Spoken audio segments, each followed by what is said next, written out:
Okay, so you should have watched my introductory video, just sort of introducing what's happening with the various Islamic caliphates and dynasties at this time in Europe. So let's look at some art and architecture. Okay, so this is the Dome of the Rock. Generally, in my seated class, when I ask people what they know about Islamic art and architecture, one of the things people sometimes mention is the Dome of the Rock. It's a really famous building. So it's in Jerusalem, and it's built between 687 and 692. Muslims captured Jerusalem in 638, and there's a lot of really incredible buildings that are erected in Jerusalem by the Umayyad Caliph Abd al-Malik, who ruled from 685 to 705. So this is interesting. I like, the reason I put the Islamic art and architecture in the same unit as the Byzantine is because there's a lot of similarities. There's a lot of cross-influence between the cultures, and I like to look at them in comparison. So if you look at the Dome of the Rock, we can see that this is a domed structure that maybe makes us think of things like Hagia Sophia or San Marco in Venice. But this is a little bit different because we have an octagonal shaped structure. So if we think back to the central plan churches of the Byzantine, it's sort of similar to that, but instead of just being round or being like a Greek cross form, we have an octagon. And on top of the octagon, we have this dome. A caliph is a leader, is a Muslim leader. It's kind of like an emperor, and a caliphate is kind of like an empire. That's a little bit of an oversimplification, but for our purposes, I think you can get it. So the Umayyads are one of the dynasties in the Islamic rule, and they largely rule the Islamic world from 660 to about 750, and then in that's in the Middle East, and then in Spain, Moorish Spain, from 756 to 1031. So the reason they're called the Umayyad dynasty is because they claim descent from Umayyah, who was a relative of the Muslim prophet Muhammad. This is the interior of the dome. Very beautiful. You can see what I mean by some of the similarities between Islamic architecture at this time and Byzantine architecture. We have this dome that's heavily gilded, very ornate, lots and lots of gold. We have a fenestrated dome, so we have windows all the way around the base of the dome to let the light in. The light would play off of all of the gilded detail work. You'll notice that there is a lot of calligraphy, a lot of writing. That's part of the design and part of the decor of the interior. Let's just kind of look at a breakdown of this. So the reason it's called the Dome of the Rock is because it's built around a holy rock, which is called the foundation stone. And the foundation stone is located in the center. It's in the floor. They built this structure around it. It's considered sacred to Muslims, Jews, and Christians, because Muslims, Jews, and Christians are all praying to the same God, right? Like, it's the same figure. It's just the different interpretations of what happens beyond just the first God figure. So a lot of the origin pieces are shared between the three religions. So there's a story of Abraham and Isaac that happened on this rock. It's also considered by a Jewish tradition to be the point where heaven and earth meet. On the surface of the stone, there are various human-made cuts and damage, which was caused by the Crusaders, and there's a large hole that reaches into the Well of Souls below. The Well of Souls is also known as the Holy of Holies in Christianity and Judaism, and it's part natural and it's part man-made. It's under the foundation stone, and there's a staircase that goes down so you can access it. So this is very important area to all three of those religions. We have a lot of Byzantine inspiration in the design. So we have, this is kind of one of the first great buildings of Islamic architecture. And we have this interesting kind of Byzantine influence in the way that we have the dome and we have this central kind of plan. So it's sort of similar to the Church of the Holy Sepulchre, as well as the Basilica of San Vitale. So we looked at San Vitale, which is in Ravenna, Italy. That's that central plan structure. And there's definitely some influence there. Okay, we're not going to go into all of this in super detail because we want to be able to talk about other things. Another building from this time is the Great Mosque of Damascus, which is quite large, as you can see. This is in Damascus, which is in Syria. It's also an Umayyad building. It was constructed after Damascus's, after the capital was transferred from Mecca to Damascus. Okay, so this is in 661. The Caliph al-Walid purchased a Byzantine church. So this was a Byzantine church. And before it was a Byzantine church, it was a Roman temple to Jupiter. So this structure is fascinating because it has this really long history. It's always been a religious structure, but it went from being a Roman temple to the god Jupiter to being a Byzantine Christian church. And then in its current form today, it's a mosque. So it's had a very long history serving different religions. The church part was demolished, but the Roman precinct walls were kept. So with the columns and everything. The earliest minarets of the Muslim world are here. And let's see, I think I have some images there. So the minarets are the towers where the call for prayer goes out. So in Islamic tradition for religion, you pray toward Mecca 5 times a day, and so someone would go and do the call for prayer from the minarets, which is a tower to like make the call heard. Okay, you can see all of the really beautiful mosaic work. You can also see that we have Corinthian columns, Corinthian capitals on the columns that date back to when it was a Roman temple. And in this work, so one of the things is you can't depict humans in Islamic buildings. So there's no depiction of people, okay? But there's this beautiful mosaic work depicting trees and buildings, which is super fascinating. It kind of reminds me of third style Roman painting, because we have sort of an attempt at linear perspective, but it's pretty off, and they're kind of hovering in this monochromatic background, being in this case gold, because that was sort of the thing in the Byzantine and in Islamic work at this time. So it's this really interesting combination of influences, and it's all in mosaic, so all individually laid tiles. Okay, this is my favorite building from this time period. This is the Malwiya minaret that was part of the Great Mosque of Samarra in Iraq. It's a spiral minaret. So minaret, again, is the tower for the call to prayer. This one is so big it's not functional, because if someone were calling to prayer from the top of this, you wouldn't actually be able to hear them.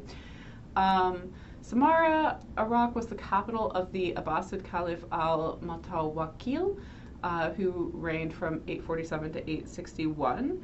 The mosque was 45,000 square feet, so it was gigantic, and it was built between 848 and 852.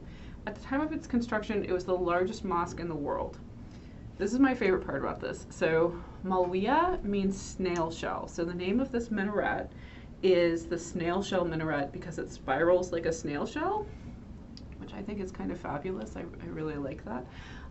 It's 165 feet tall.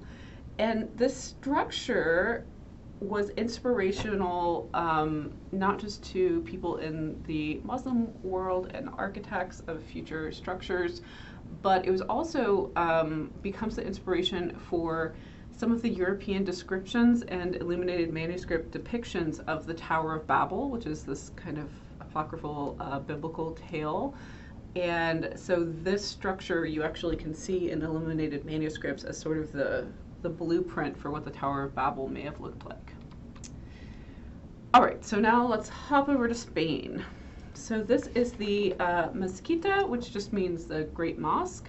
It's in Cordoba, Spain. You can see it's very large, and it's built between 961 and 965. It's amazing to me that they built these huge structures in such short amounts of time. It's now called the Cathedral of Our Lady of the Assumption because it is now a church. A lot of these buildings have had long religious histories where they've kind of been used by different faiths at different times, which is pretty interesting. According to traditional accounts, a Visigothic church called the Basilica of St. Vincent of Saragossa originally stood here, so it was a religious site even before it was a mosque. The Great Mosque is built by Abd ar-Rahman I in 785 is when it starts. This is the most fascinating feature of this particular structure. This is the Great Prayer Hall of the Mezquita, the Great Mosque. And at the time, Cordoba is the capital of the region of Al-Andalus. And the structure just keeps being expanded as more and more people are here and they have a greater need for more space for religious purposes. Abd ar-Rahman III added a minaret in 958, and his son Al-Hakam II added a richly decorated mihrab and maqsura section in 971. It's converted to a cathedral in 1236 when Cordoba was overtaken by the Christian forces, and that's during the Reconquista. But the interior is described by this famous philosopher and writer whose name was Muhammad Iqbal as countless pillars like rows of palm trees in the oasis of Syria, and the beauty of the mosque was so dazzling that it defied description. So, this is a very large rectangular prayer hall, and the aisles are perpendicular to the Qibla, which I'll show you in a minute. It's a hypostyle hall. This is a term we're familiar with. That's a hall that's held up by lots of columns. There's 850 columns in particular. They're made out of jasper, onyx, marble, and granite. So lots of different kinds of stone, very beautiful stone. The color striping is common in Umayyad architecture, and it's very influential. So we'll see this in some of our medieval Christian structures that we look at as well. The striping, really bold, high contrast striping, is something that remains popular as a motif throughout the Middle Ages. These are called Moorish arches. They're their own distinctive version of the Umayyad color alteration. So that's where we have this, this alternating color pattern. And then we have another interesting feature, which is a little bit hard to see just because there's so much happening in this image. But you'll notice that we have repeating double arches. So for each set of columns, there's an arch, and then there's another arch over it. We've not seen anything like that before, so this is a new kind of structural design. The repeating double arches is considered one of the most innovative architectural systems in European history. It's been the subject of a lot of scholarly commentary. Okay, so let's look at the mihrab.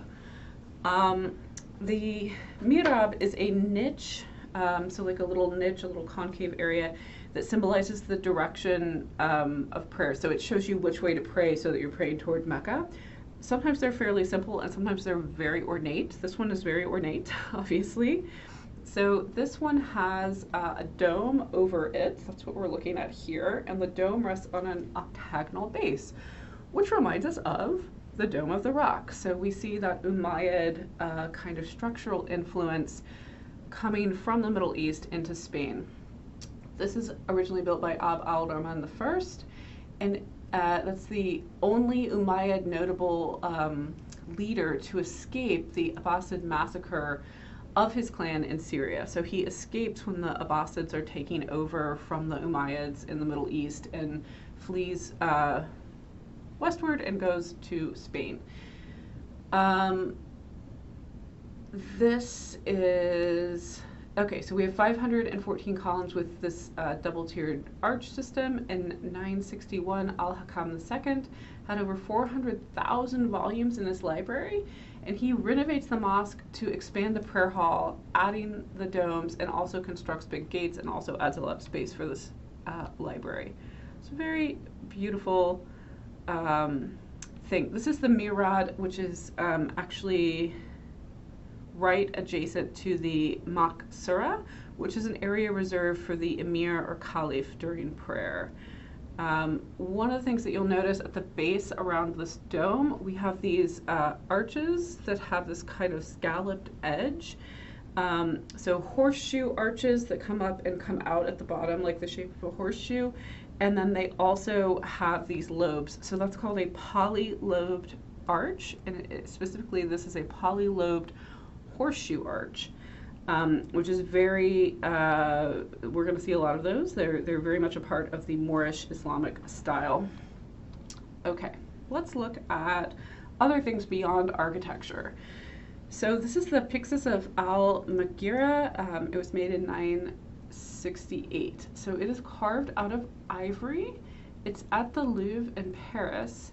And it's a really interesting piece because non-religious works can have figurative representation in them. So we often think of Islamic art as having no figurative representation. As long as it's not a religious piece, it can have depictions of humans and animals. This was made in the royal workshops of Abd al-Rahman III, who was very much involved in the design of the Great Mosque. It's decorated with hunting motifs and all these vining scrolls.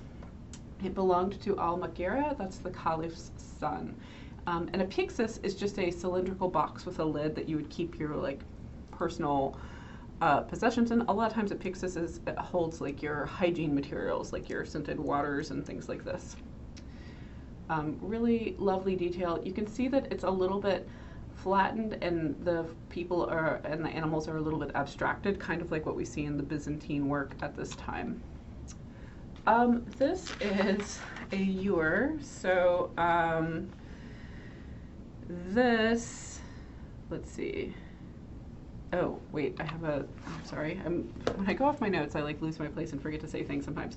This would have been a coming of age gift to the son of the Caliph. And we know this is his because it's engraved around the base. So around the base, there's an engraving in calligraphy, and it says, "Blessings from God, goodwill, happiness, and prosperity to Al-Maghira, son of the commander of the faithful. May God's mercy be upon him, made in the year 357. So we know who this was made for and when it was made because it's inscribed that way. It's very intricately carved. We have these 4 main medallion forms on each side. The first medallion shows 2 men gathering eggs from falcon nests, which is a popular symbol for Umayyad power, the falcon. Medallion 2 is 2 horse riders picking dates, dates like the fruit, that alludes to the homeland in the Middle East. Medallion 3 is a musical court scene. That's what you see in the upper right here. So we see 2 seated figures flanking a middle figure who is probably a servant. This meaning has been debated, but one thought is that the guy with the specter and flask is the Caliph, and the figure with the fan symbolizes the Abbasids. The 4th medallion, which we see on the left here, shows a bull and a lion fighting. And many consider this to be a symbol of the power and legitimacy of Umayyad rule. Okay, now let's look at this ewer. This is a ewer in the form of a bird. It's a really lovely example of early Islamic brass work. So this is made out of brass, and it has silver and copper inlay. I just think it's lovely. I think it's really neat. A ewer is like a jug, so you could pour water or oil or anything liquid out of this, and so it would come out of the bird's mouth and the little holes by its nose. It's signed, so we know the person who made it was named Suleiman. That's the name of the artist. And then overall, it's all engraved. We have some calligraphy writing. We have little designs to show the form of feathers.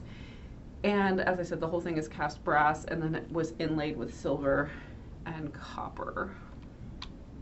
Okay. Quran pages were also illuminated and often had gilding as well.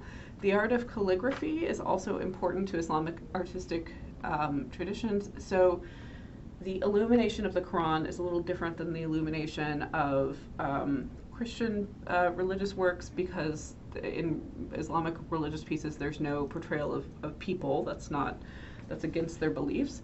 but you do have really ornate calligraphy and also these kind of floral motifs like you see at the top of this one. And there's a lot of gilding, so a lot of use of gold. Colfic script is this kind of stately, really linear looking kind of calligraphy, which becomes really popular for these more ornate kind of religious books. Writing is one of the main forms of decoration. Here's a ceramic dish that is decorated with an Arabic proverb. This is from Nishapur, Iran, and the ceramic tradition and decorating with calligraphy with Colfic calligraphy is kind of a staple of the time. What it says around it is, knowledge, although bitter at first taste, is ultimately sweeter than honey, good health.